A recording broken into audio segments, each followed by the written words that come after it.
Nerón mató a su propia madre, obligó al Senado a aplaudirlo después, y mandó castrar a un joven para casarse con él, pero nada de eso es lo más perturbador. Nerón no nació monstruo, fue moldeado, golpeado y torcido por una familia que parecía salida de una tragedia griega. Nació como Lucio Domicio Enobarbo, en el año 37 después de Cristo, en una Roma controlada por intrigas, venenos y traiciones familiares constantes. Su madre, Agripina la Menor, era una mujer obsesionada con el poder, hija de un héroe militar, sobrina del emperador Tiberio, hermana del perverso Calígula, y una de las figuras más ambiciosas de su época. Según Suetonio, Agripina vio a Nerón no como un hijo, sino como una herramienta. Desde pequeño, el niño vivió rodeado de presión, manipulación emocional y expectativas imposibles. Su madre decidió que él sería emperador a cualquier costo. Tras la muerte de Calígula y el ascenso de Claudio, Agripina se acercó estratégicamente a él, lo sedujo políticamente y finalmente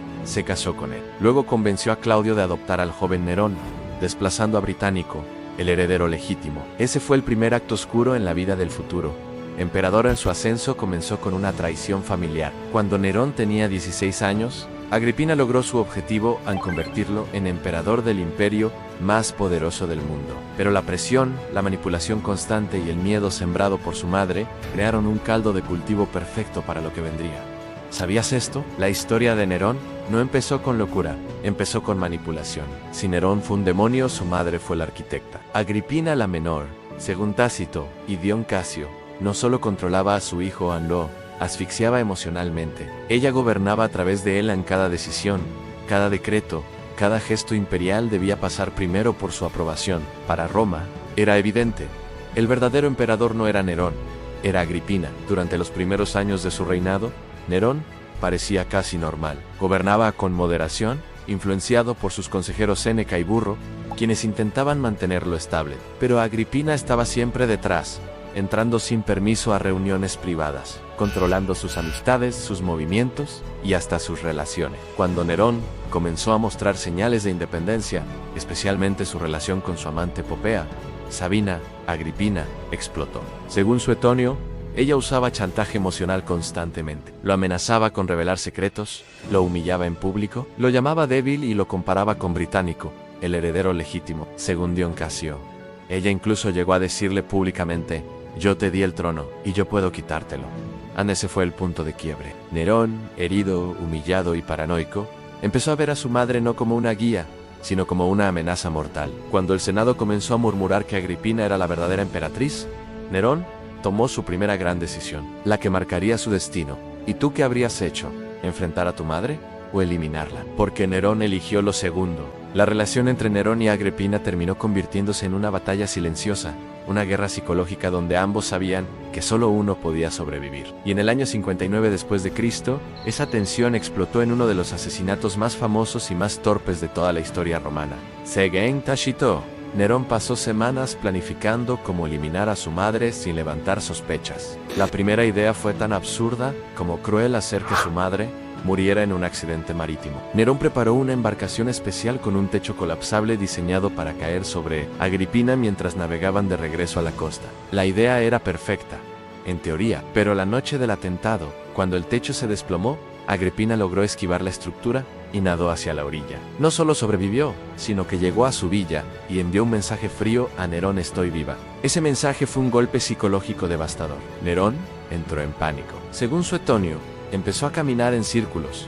temblando, convencido de que Agripina volvería para destruirlo. Fue entonces cuando decidió hacer lo impensable: enviar soldados a terminar el trabajo. Agripina, al ver entrar a los asesinos en su habitación, no gritó ni suplicó. Según las crónicas, se levantó, se abrió la túnica y dijo: «Golpead aquí».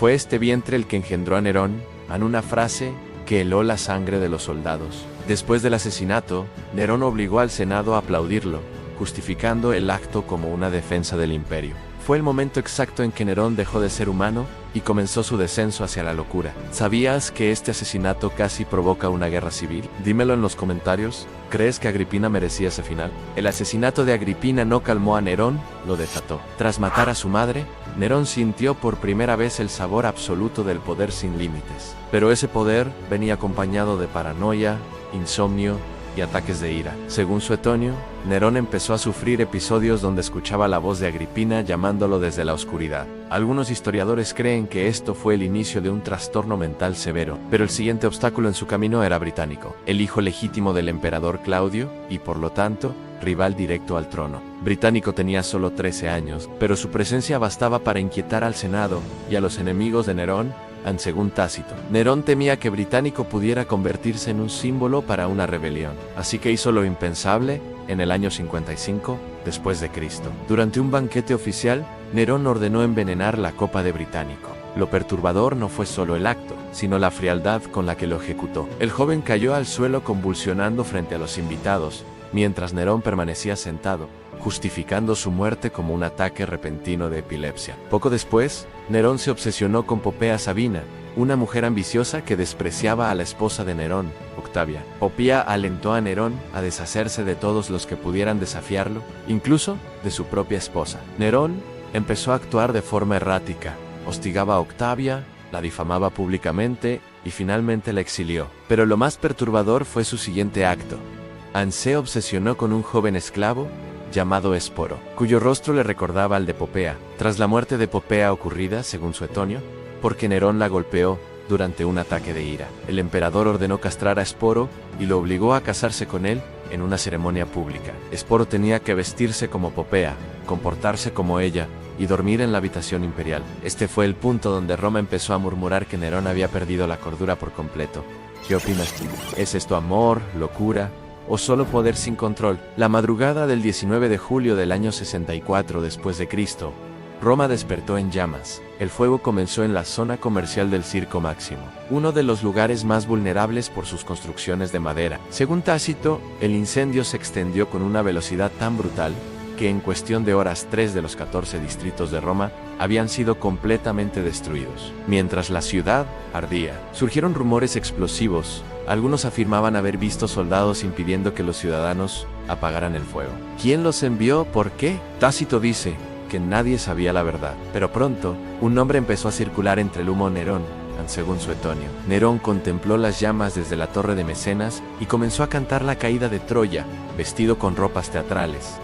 Es verdad, muchos historiadores dudan, puede que sea propaganda, pero lo que sí es seguro es que Nerón reaccionó de forma extraña. Cuando regresó a Roma, prometió reconstruir la ciudad a su gusto, con amplias avenidas, mármol blanco y, lo más sospechoso, un gigantesco palacio personal, la Domus Aurea, una residencia tan lujosa que muchos creyeron que el incendio había sido excusa para construirlo. Tácito deja una frase escalofriante: el pueblo sospechaba que el incendio era obra del emperador en Roma, buscaba culpables, y Nerón necesitaba protegerse a toda costa. Fue entonces cuando cometió uno de sus actos más infames, culpar a los cristianos, una secta minoritaria y sin poder político. Ordenó arrestos masivos, torturas y ejecuciones públicas. Algunos fueron quemados vivos como antorchas humanas en sus jardines. Este fue el momento en que Roma entera se convenció. Para proteger su imagen, Nerón era capaz de destruir a cualquiera. ¿Sabías esto? ¿Crees que Nerón realmente incendió Roma o fue víctima de propaganda? Después del gran incendio, la reputación de Nerón quedó gravemente dañada. El pueblo murmuraba, los senadores conspiraban, y los historiadores posteriores confirmaron que este fue el inicio de su derrumbe mental. Según Tácito, el emperador se volvió cada vez más paranoico, obsesionado con la idea de que todos querían derrocarlo. Y no estaba del todo equivocado. A una serie de conspiraciones empezaron a formarse en silencio. La más conocida fue la conspiración de Pisón, ocurrida en el año 65 después de Cristo. Varios senadores, militares y hasta miembros de su corte planearon asesinarlo durante una ceremonia pública. Pero el plan se filtró. Nerón reaccionó con un terror violento. Ordenó arrestos masivos y ejecuciones sin juicio. Su propio maestro y consejero, Séneca, fue obligado a suicidarse, siguiendo la antigua tradición romana. Según Dion Casio, Nerón no pudo enfrentar la mirada de Séneca al recibir la noticia. A partir de ese momento, Nerón dejó de confiar en absolutamente nadie. Comenzó a despedir, aislar o ejecutar a aliados, empleados y hasta familiares. Caminaba por el palacio a altas horas de la noche murmurando que veía sombras, escuchaba voces y presentía traiciones. Algunos relatos dicen que hablaba con la sombra de su madre en pasillos vacíos. ¿Era culpa, locura o ambos? También incrementó sus comportamientos excéntricos, organizaba espectáculos donde él mismo actuaba como cantante, músico o actor, obligando a la élite a asistir y aplaudirlo durante horas. Si alguien bostezaba o mostraba aburrimiento, podía desaparecer al día siguiente. Roma, mientras tanto, se llenó de resentimiento. Las provincias se rebelaban, los gobernadores desobedecían órdenes, y muchos ya no lo reconocían como emperador legítimo. ¿Qué harías tú si el imperio entero empieza a volverse contra ti? ¿Huir o destruirlo todo?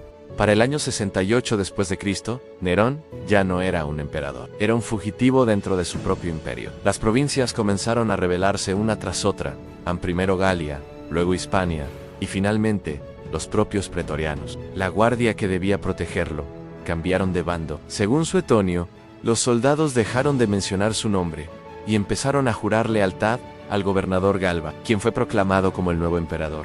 Nerón entró en pánico, ya no confiaba en nadie, ni siquiera en los que quedaban a su lado. Según Dion Casio, pasó noches enteras vagando por los pasillos de su palacio, preguntándole a los guardias si aún lo obedecían. Muchos evitaban mirarlo, otros desaparecían de sus puestos. Cuando las noticias llegaron de que el Senado lo había declarado enemigo del Estado, Nerón colapsó emocionalmente. Intentó pedir ayuda a sus esclavos, a sus sirvientes y hasta algunos amigos íntimos, pero todos lo abandonaron. Roma ya no temía al monstruo, ahora lo despreciaba. En sus últimas horas, Nerón vagó por su villa en las afueras de Roma, repitiendo una frase que Suetonio registró con precisión escalofriante: ¿qué artista muere conmigo? Era una mezcla de ego, delirio, miedo y una profunda desconexión de la realidad. Sus enemigos avanzaban, los soldados se acercaban. El imperio entero ya lo había reemplazado. Nerón sabía que si lo capturaban, sería torturado públicamente, exhibido como trofeo y ejecutado como el peor criminal del imperio. Y entonces tomó su última decisión. ¿Sabías esto? La muerte de Nerón fue tan extraña como su vida. La madrugada del 9 de junio del año 68 después de Cristo, Nerón entendió que no había salida. La guardia pretoriana le había dado la espalda. Los senadores lo habían declarado enemigo de Roma y las provincias ya reconocían a Galba como emperador. Estaba solo, completamente solo. Según Suetonio, cuando escuchó que los soldados venían para arrestarlo, Nerón gritó: «Me abandonan, mis fieles me abandonan», pero nadie respondió. Se escondió en la villa de uno de sus últimos libertos, Faón, acompañado apenas por 3 personas en Epafrodito, Epafre y un sirviente. Mientras avanzaban por el campo, Nerón escuchaba a lo lejos los cascos de los caballos y lloraba diciendo que no podía soportar una muerte indigna. Lo que más temía no era morir, sino ser humillado públicamente, como un criminal. Al llegar a la villa, Nerón temblaba. Según Dion Casio, repitió una frase que marcó su final: «La vida ya no es vida, y la muerte ya no es muerte». Los soldados estaban cada vez más cerca. Nerón tomó un puñal, pero no podía reunir el valor para clavárselo. Pidió a Epafrodito que lo ayudara. Cuando escuchó a los soldados romper la puerta, Nerón finalmente hundió la hoja en su garganta, mientras Epafrodito guiaba su mano. Sus últimas palabras fueron demasiado esto es fidelidad. Tenía apenas 30 años. Con su muerte, terminaba la dinastía Julio-Cloria, la misma familia de Augusto, Tiberio, Calígula y Claudio, y nacía la leyenda negra más poderosa del imperio. La misma leyenda que Roma usaría durante siglos para justificar sus propios miedos y su propia corrupción. ¿Qué piensas tú? ¿Nerón fue un monstruo o una creación de la historia? La historia de Nerón es la prueba más clara de que los monstruos no siempre nacen. Muchas veces se fabrican. Roma necesitaba una figura para canalizar su miedo, su decadencia y su corrupción. Y esa figura fue Nerón. Pero lo que casi nunca te cuentan es que antes de convertirse en emperador, Nerón ya había sido moldeado por traiciones, abusos psicológicos y una madre capaz de cualquier cosa por el poder. Su vida entera fue una escalera hacia la oscuridad, construida por otros. Agripina lo manipuló. Claudio lo adoptó por conveniencia. El Senado lo usó como marioneta. Sus consejeros lo dominaron emocionalmente, y la presión constante de una corona que jamás pidió terminó quebrando su mente. Sí, Nerón cometió atrocidades imposibles de defender. Sí, su reinado estuvo lleno de sangre, impulsos, excesos y castigos crueles. Pero también es cierto que muchas de las historias que conocemos fueron escritas por sus enemigos. Nerón fue tanto verdugo como víctima, tanto abusador como abandonado, tanto producto de su propia locura como producto de un imperio que lo empujó al límite. La verdad final es esta: Nerón no nació demonio. Roma lo fabricó y luego lo destruyó cuando ya no le servía. Yo soy tu narrador de historias reales, Y si quieres seguir descubriendo el lado oscuro, humano y secreto de las figuras más polémicas de la historia, suscríbete ahora y activa la campana. Porque lo que viene no son simples relatos, son verdades ocultas, conspiraciones profundas y los demonios que la historia intentó enterrar. Y tú no querrás perderte ninguno.